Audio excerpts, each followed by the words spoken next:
Hello, friends, and thanks for downloading another weekly episode of the Money Girl podcast. My name is Laura Adams. I'm a personal finance author, speaker, and spokesperson who's been writing and hosting this show since 2008. My most recent book is titled Debt-Free Blueprint: How to Get Out of Debt and Build a Financial Life You Love. It's available as a paperback or an ebook, and if you're getting used to the sound of my voice and want to hear me narrate it, of course, you can pick up the audiobook version. It's available at audible.com. I hope you will check it out. If you're ready for more knowledge, resources, and motivation to manage money the best way possible and create a richer life, you are definitely in the right place. One of the things going on right now that you've probably noticed is just a real embrace of entrepreneurship. I mean, like never before. And I think it's due to technology. There's probably never been a better time to become your own boss. If you've got an internet connection and a smartphone or a laptop, you can work from just about any location in the world. And while there's nothing wrong with holding down a day job that comes with a W-2 paycheck, having business income comes with a lot of upsides.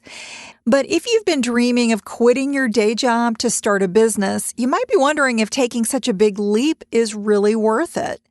Well, in today's show, we're going to cover some smart, incremental ways to become self-employed that are actually stable and they reduce your risk instead of just jumping feet first into the fire. You're going to learn how to face your career fears and prepare for the future by adding entrepreneurship to your resume.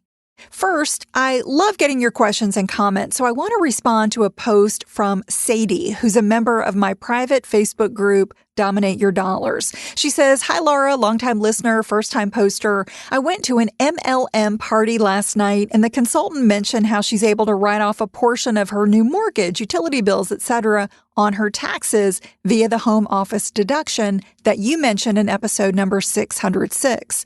I am not affiliated with any MLM and tend to steer clear of them. You're always encouraging your listeners to pursue side hustles for supplemental income. I'm curious on your perspective and if you're for or against these pyramid schemes and any other perspectives you might have to offer. Thanks." Sadie, thank you for posting this in the group. First off, I don't think every MLM or multi-level marketing company is a pyramid scheme. There are many companies out there that use multi-level marketing as a business model, and the entire purpose of an MLM business is to move product. So the theory behind it is that the larger the network of distributors, the more product the business can sell. Besides earning money off your own sales, the whole idea behind the MLM structure is that you're also going to earn a percentage of the income generated by the distributors who you bring into the business. These are known as your downline. Now, unfortunately, not every multi-level marketing opportunity is a legitimate business opportunity. The big difference between a legitimate MLM and a pyramid scheme is in the way the business operates. If the entire purpose of a company is simply to get your money and then use you to recruit other people who pay in more money, that is a pyramid scheme. So when you're looking at these opportunities, you want to ask yourself a few different questions. Are you required to invest a large amount of money up front to become a distributor? That could be a red flag. So if you're asked to put up a little bit of your own money, that may be fine. But if you're being asked to, let's say, buy a huge amount of inventory, I would say that probably is a sign that it is not a legitimate business. And if you do have to pay for some small amount of inventory, does the company buy back some portion of that from you if you can't sell it? Maybe 70 or 80% of what you paid might be a reasonable expectation. And, thinking about what is the attention paid to the market? Is there a market for the business? Multi-level marketing is going to depend on a marketplace to buy the company's product. So if the company doesn't seem to have a marketplace or any demand, that could be a bad sign. And, again, is there more emphasis on recruiting more people than on selling the product. Again, that's the difference. So ask yourself these questions, and if anything does not seem right to you, I would definitely say don't get involved. But it is not fair to say that every MLM is a pyramid scheme, because that's just not the case. So you're going to have to look at these opportunities on a case-by-case basis. So Sadie, I hope that helps. I know many of you who are looking at getting into your own business may be looking at an MLM. So, that may help you understand if this is something worth your time and effort. Today's episode is number 609, called Should You Keep or Quit Your Day Job to Start a Business? I'm going to break down 5 tips that I think are the best ways to manage a day job when you also want to become your own boss. And I'll talk a little bit about how I made that transition. So the first one is, number 1, define your vision for success. I think before you do anything, before you change your job or you make any transition from employee to self-employed, it's really important to take some time to define what you truly want to achieve in your career. I think sometimes our ideas of success come from other people, and they can cause you to follow a career path that really never ends up being fulfilling. Maybe it's coming from your boss. Maybe you have a boss who thinks you should regularly be working really late at night in order to climb the corporate ladder. Or you have a parent who thinks that you need to go to grad school to be a professional, this or that. You might take a lucrative job that you don't like, or go back to graduate school and study something that you don't like, when what you really want is to start a family, to care for aging parents, spend time enjoying where you live, etc., etc. If those are the goals that you have and you're doing something different, you're never going to be happy. So if you don't pause periodically to reflect on what success really means to you, I think it becomes easier to fall into work based on other people's priorities. If your decisions are not intentionally leading you toward a life that excites you, you're likely to wander away from what you truly want. So never let external markers of success, such as a big paycheck or a fancy job title, become more important than your heartfelt calling and the goals for your life. But I will say, getting in touch with these real desires and heartfelt feelings isn't always easy, and you might have to listen very carefully to your inner voice over a long period of time. One recommendation is to try incorporating some quiet time into your daily routine. Maybe it's when you first wake up or when you settle down to go to sleep. Think about what you're grateful for, but also think about what you'd like your life to be like. Consider your definition of success and any changes that you'd like to make in the near and the distant future. Ask yourself some basic questions to understand what your values are and to get a little bit more clarity on your unique vision for success. So ask yourself questions like, what type of work really makes me the happiest? Where do I want to live? What types of people do I want in my work life? What does a good life mean to me?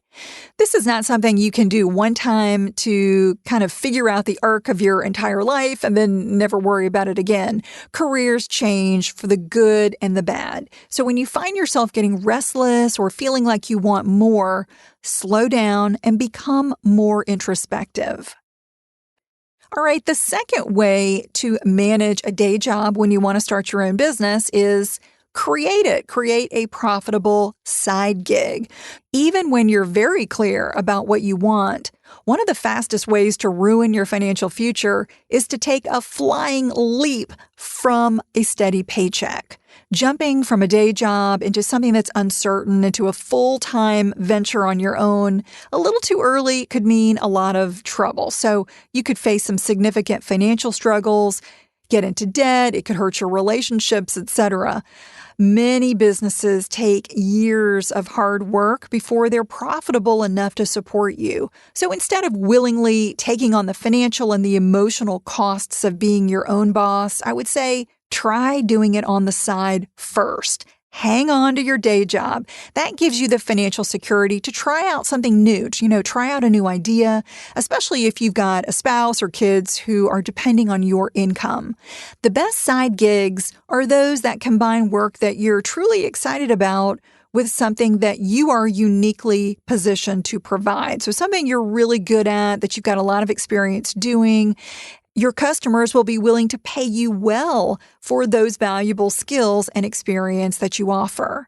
I was a part-time entrepreneur for literally a decade before I said goodbye to an employer. I really enjoyed having a mix of both job stability and entrepreneurial upside. Plus, I found that expanding your career by adding self-employment to a W-2 job can make you surprisingly better at both of them. For me, slowly adding entrepreneurial experiences helped me gain a variety of skills that made me more valuable to employers. And that helped me enjoy my job a lot more and made me able to take some additional risks, both in my job and in my business, knowing that all my career eggs were not in one basket. So I could experiment with business formation ideas without much stress, knowing that they would complement my existing career. Even if it didn't work out, I was gaining skills and experience that would help me overall.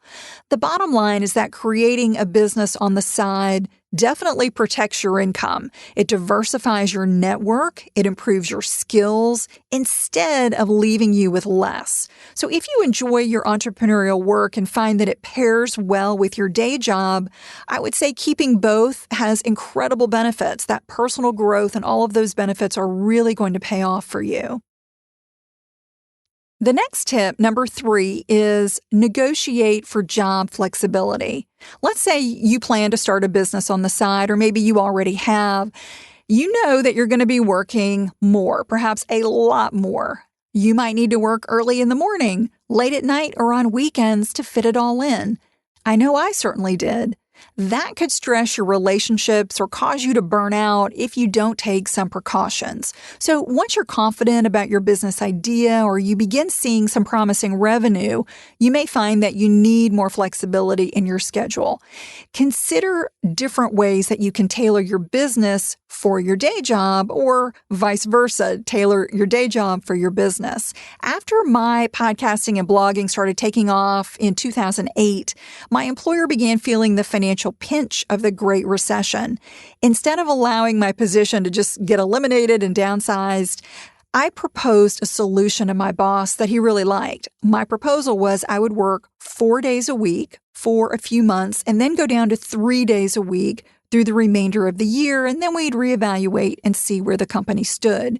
So my employer would save money by paying me less, and in turn, I gained a whole lot of time for other projects that were really important to me. Now I could work on creating content, partnering with brands, writing my first book, etc. If I had not offered that solution to my company, they never would have known that I was willing to cut my day job hours. You may also be able to negotiate with your employer for more flexibility. You might ask to work fewer overall hours, or you might ask to maintain your hours but just work them in fewer days, or work from home for a day or two each week. If you're spending a lot of time each day getting ready, doing hair and makeup and commuting, working remotely, working from home could save a lot more time than you think. Then you can invest that time into your business. All right, we're back on our tips for managing your day job when you want to start a business. The 4th tip I have for you is find extra time in your day. Let's say you can't get more flexibility at work, or you worry that even asking for it could put your job in jeopardy. There are other options. One is to structure some non-negotiable time for your business into your day. For instance, you could make a rule with yourself that you're always going to step away from your desk for a solid hour or even longer if possible during lunch to accomplish something meaningful for your business. You could find a nearby cafe or even book a conference room in your office that will allow you to work and eat some lunch undisturbed for a portion of your day. I did that for many years, and it's incredible how much you can accomplish in 45 minutes or an hour if you truly focus. If you can't find enough privacy, you might take calls or do some work from your car. There's always a place to get away and get some work done.